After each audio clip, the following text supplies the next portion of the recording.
Okay, welcome back. Now, today's, well, I should say this segment, because I'm doing a bunch of segments. Okay, this is a subject that concerns me, and I feel like I'm the only one making note of this.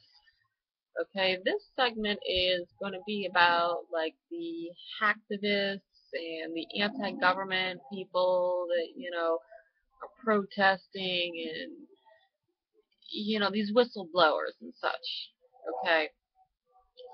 Because, with the whole Edward Snowden thing, like, everybody's all in an uproar, and that's kind of where, like, it took off with everybody, like, realizing just how corrupt the government is.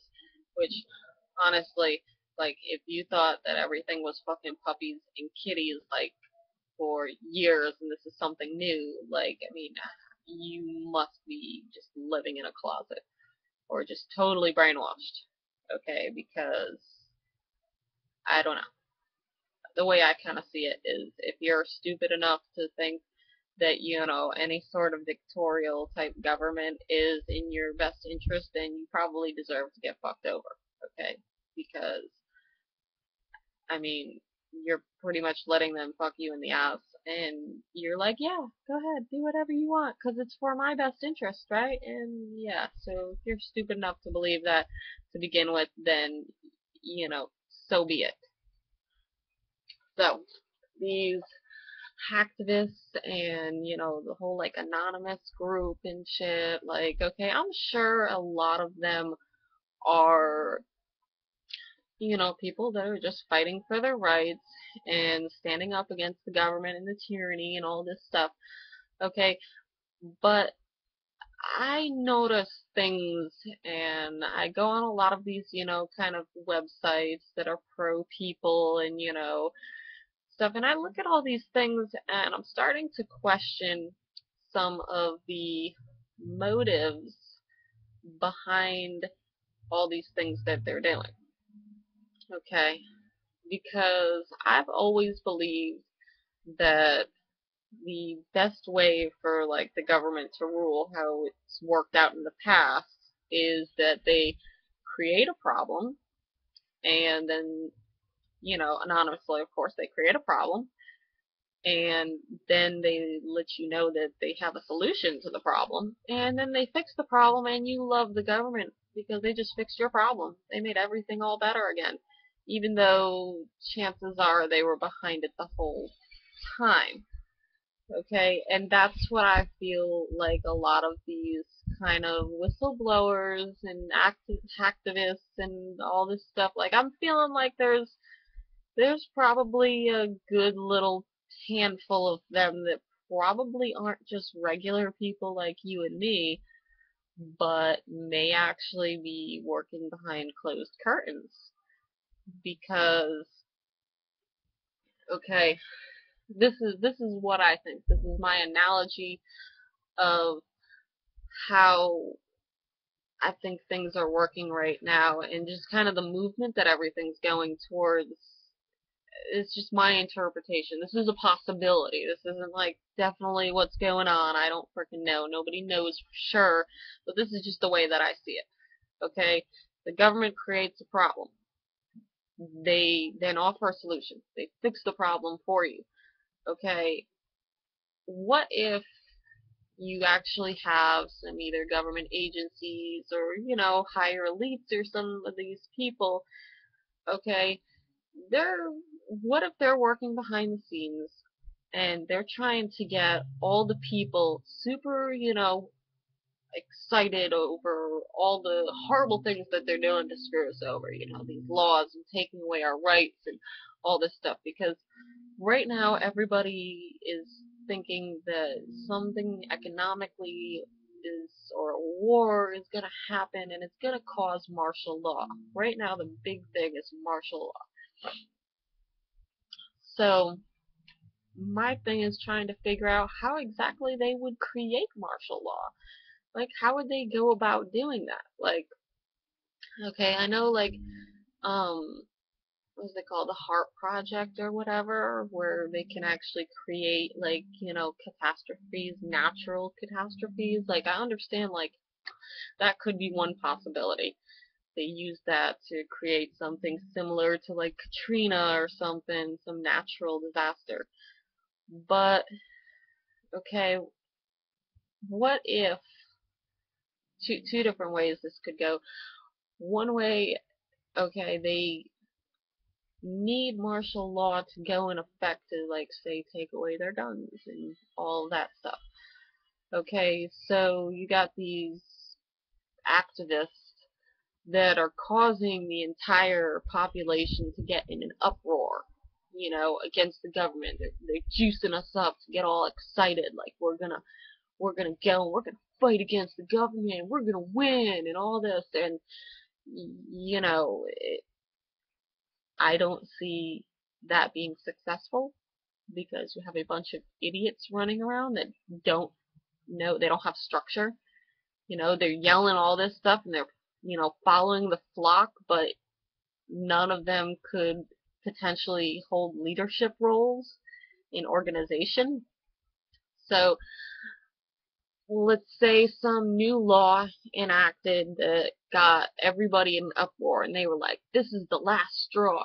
We're finally gonna come together and we're gonna protest the streets and all this stuff. Like, say, I don't know, something to do with either money or your jobs or your guns or whatever, and they try to take away everything, and so we fight back. Okay? The moment like some sort of riot would take place, like nationwide, where everybody would be protesting, that would be a legitimate reason for them to enact martial law.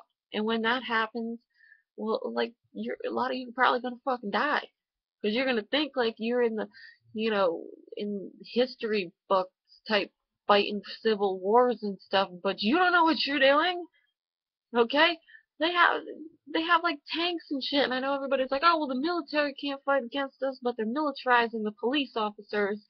Okay, what are the odds, and I think this is very likely, what are the odds if something were like this to happen? Technically, we can't, they can't have the military fight against its people, but how easy could it be for them to just promote everybody in the military to a job as a police officer?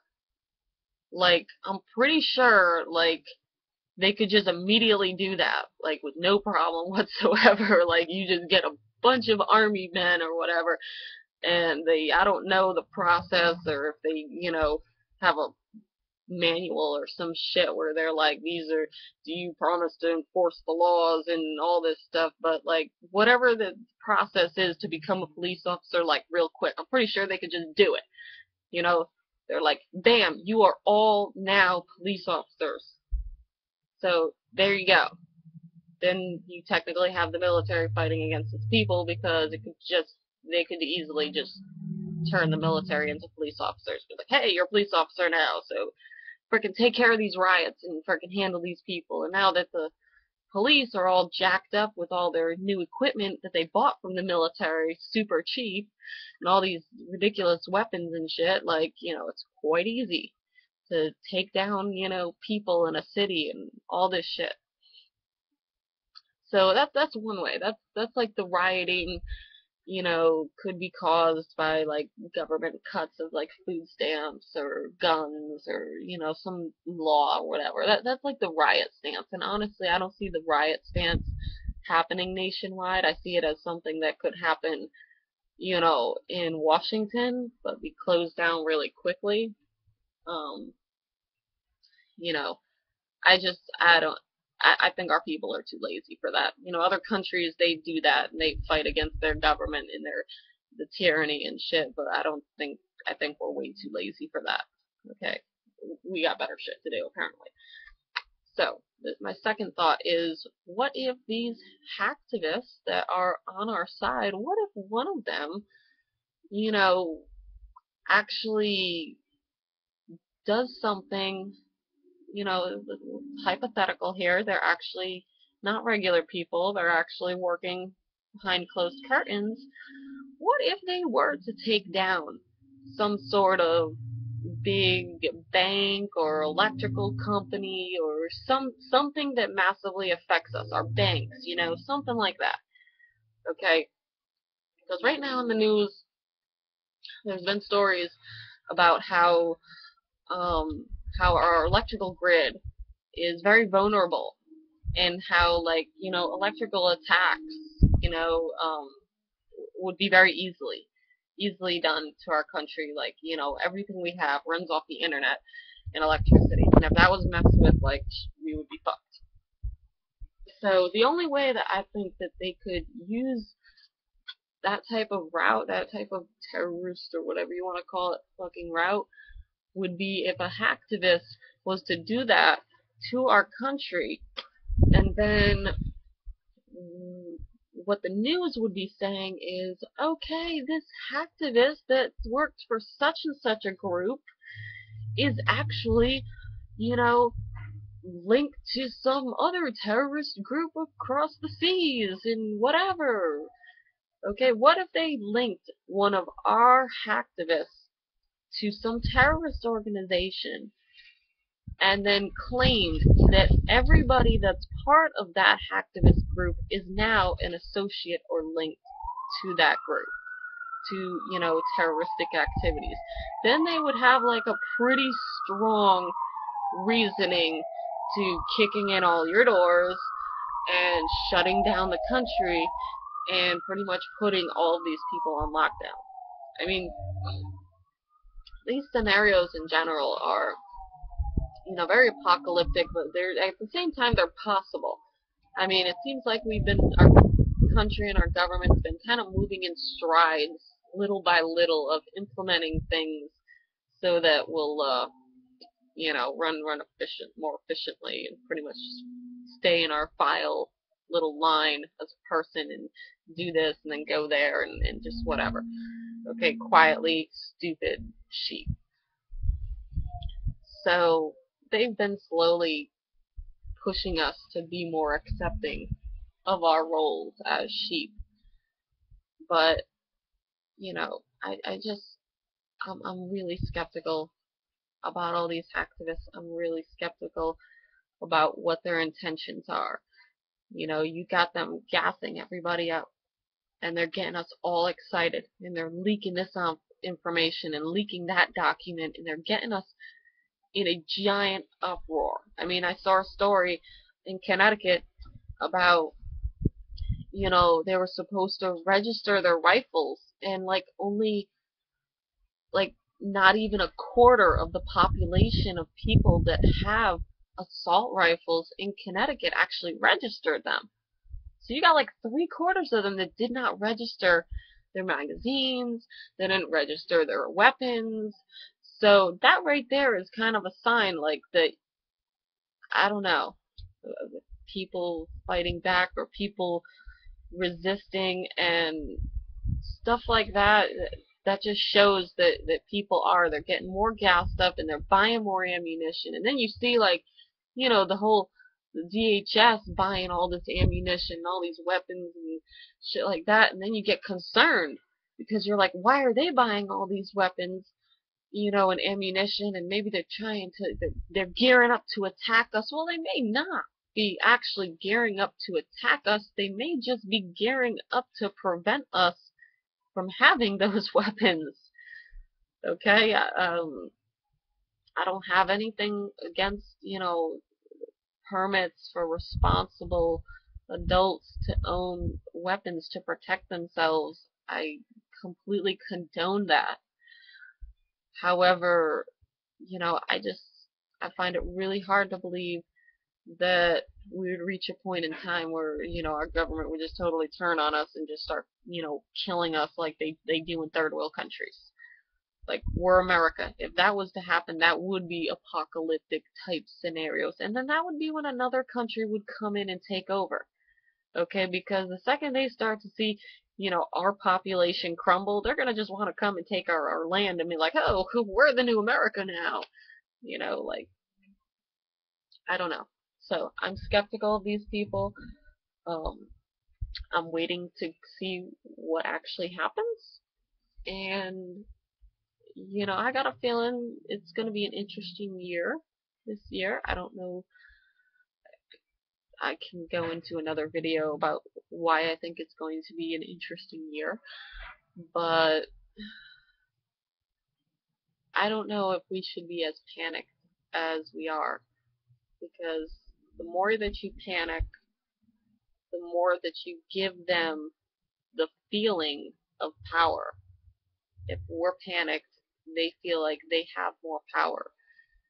Okay, and granted, they do have a lot of power. I'll give them that. The government does have a lot of power. They can do a lot of different things, and there's probably tons of things we do not even know about that if we knew about, our brains would just explode from the, like, I can't believe that they would, or they have, or they've done. Like, we're not really ready to know everything yet. But I don't know. We'll see what happens. Until next time, and if you want to hear more rants about government type things or anything in particular, please let me know in the comments, and I will do my best to exert my outside the box opinion. Alrighty, thank you.